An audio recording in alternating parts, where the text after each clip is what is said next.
Brought to you by runtogold.com, the premier source for monetary science applied to geopolitical, international, and economic, financial news and events. Hello, and welcome back to the 30th episode of the runtogold.com podcast. I'd like to start off with a simple advertisement for the book, The Great Credit Contraction. I got this email from William Ward on the 20th of March. Trace, I purchased The Great Credit Contraction last night and stayed up past 3 a.m. reading it. It was worth every penny. Thanks for writing a much-needed book. Best regards, William. And I've actually talked with William in the past, and he's been a long-time reader of the site for several months now, and so it's glad to see that a long-time reader purchased the book and that they found it valuable and useful. And it's also nice being able to instantly download it like that. Well, anyways, on to the main topic for today, civil unrest in Thailand. If you read the article, I talked about how there have been parties springing up all over the place. In London, there were massive riots for the G20 meeting. There have been civil unrest in Greece, China, Iceland, Ireland, Canada, and even the United States is having tea parties. The Association for Southeast Asian Nations, or ASEAN, scheduled a summit on the 12th of April in Bangkok and Pattaya, Thailand. But a lot of protesters showed up and actually forced an evacuation via helicopter out of the hotel that the summit was being held in. Now this is important because Bangkok is a center for trade in East Asia.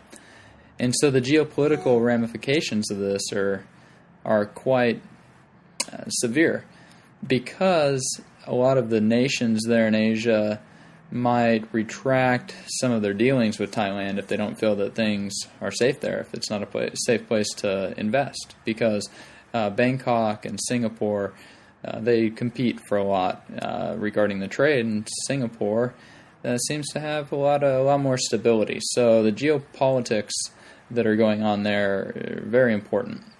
I also got a comment from one of the readers, and she's actually half Thai, and had a little bit to say about the CIA actually implementing this revolution against the currently elected Thai government. And this would not be unheard of, because the U.S. likes to meddle in foreign policy all over the world. We have military bases in 76% of the countries of the world, and we've installed dictators and overthrown elected leaders. The U.S. has, and in many countries, installed Pinochet down in Chile, the military dictatorship in Argentina. We've got President Saakashvili over in Georgia right now, and we're propping him up despite his attempt to attack some of the secessionist movements. And so really what we're seeing here is we're seeing a rebelling against the U.S. empire, the global U.S. empire. And the gold price has a lot to do with signaling these warning signs for people. I call it the thermometer of nations. And this is because currencies are now merely illusions, so they function like the common stock of nations. Like common stock, the value of it's derived mainly from future earnings. So with the U.S. government, you've got the top line, which tomorrow is tax day, so people will be sending in their money. And then you've got your expenses, and Obama, he likes to spend way more than the government earns, and so you end up with a large deficit, about $1.75 trillion. You compound that with a lot of debt on the balance sheet and very little assets, and you don't get much owner's equity. So there's $100 trillion of contingent liabilities, unfunded liabilities to Medicare and Medicaid and things like that with the U.S., and so really the U.S. is trying to maintain an empire abroad and tyranny at home while their share price is sinking. And so how fast the share price will evaporate, we don't really know. We do know that there are very deep tentacles. The U.S. has deep tentacles all over the world. But as unemployment mounts worldwide, and as the political leaders of all the nations, especially Obama, continue to intentionally exacerbate this greater depression, the confidence in the system begins to wane. And what happens when this belief in the system fades? What happens when the middle class decides, you know what, I'd rather just collect my welfare debit card than produce a job as an entrepreneur? I'll just shrug. And so Atlas shrugs. That's what happens, because really these governments are just advanced forms of human livestock management, and they treat their citizens as cows.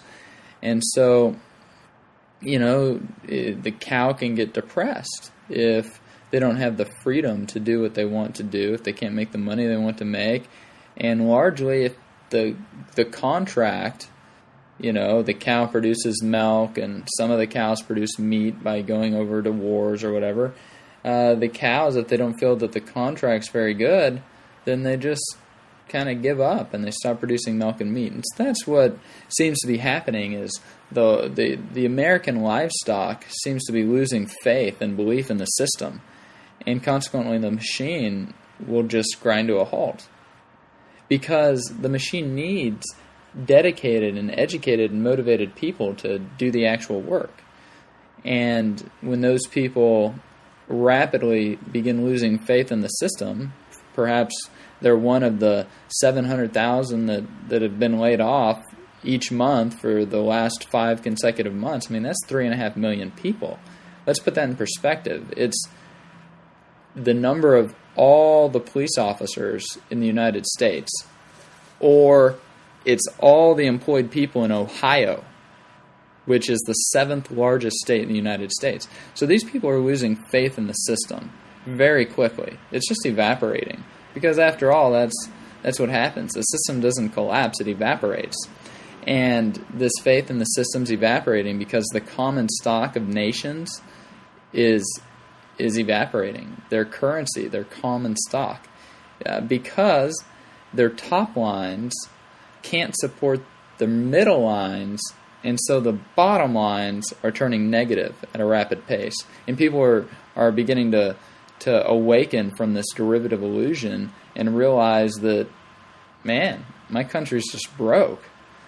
I'm not going to get anything out of Social Security, and my pension with GM is going to become worthless or close to worthless, because they're just going to go through bankruptcy and put it into the Pension Benefit Guarantee Corporation, and then it's going to get hacked and slashed 40 or 50 or even more %.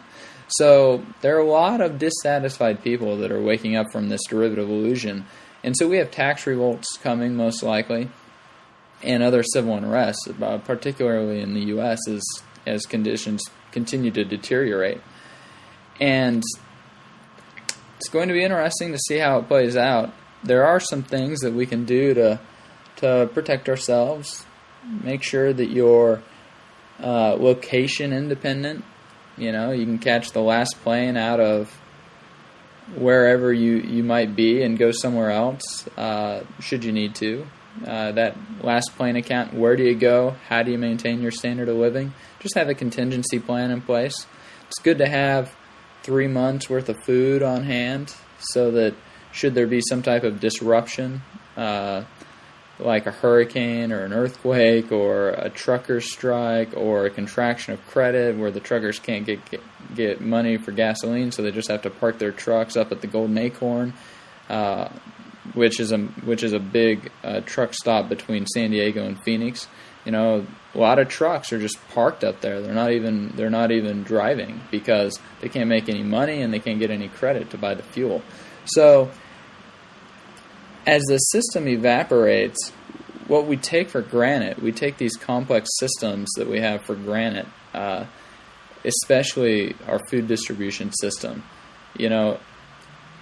We've got people in charge of our monetary system that think that they can make everything better by just pushing the zero on the computer.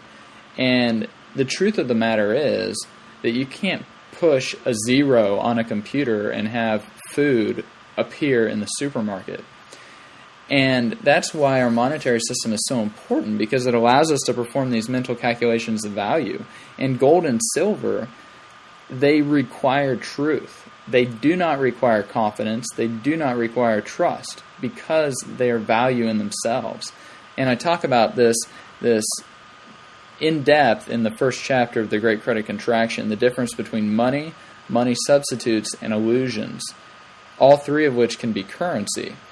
And because we've been using illusions as currency for so long, and now that misplaced confidence in an illusion is being lost, and they're abusing it, who knows how this is going to play out? Because we've built such large, complex systems with these illusions, and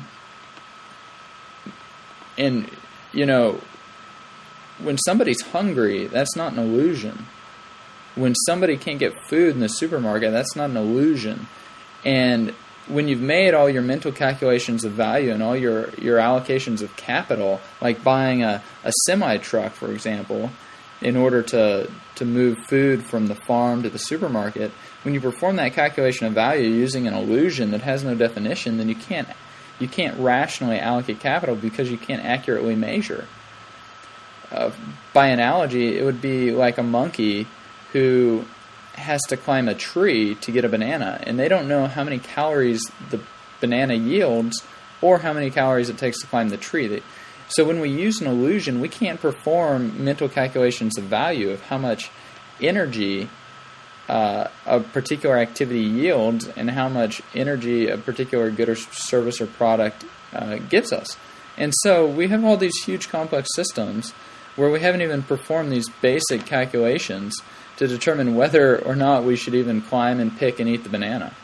And who knows how this is going to play out. We just know it's going to be really ugly.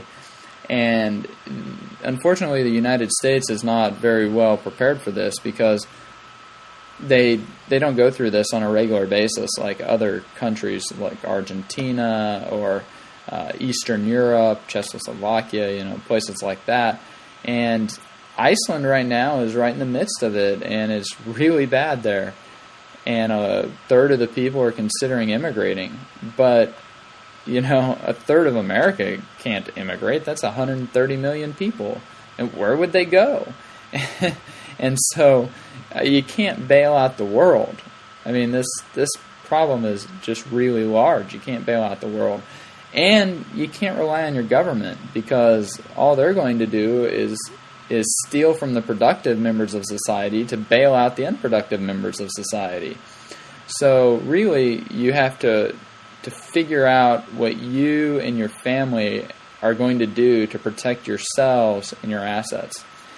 And, I give some advice on the site, but really you have to take stock of the situation, assess the risk yourself, come up with your own contingency plan, and hopefully we'll be able to get ourselves through this. But, the grasshopper, they starve during the winter, so hopefully you can be an ant. Even though the ants are getting punished, I think that we can still order our lives and our capital investments and our investments in ways that we can hopefully survive through this.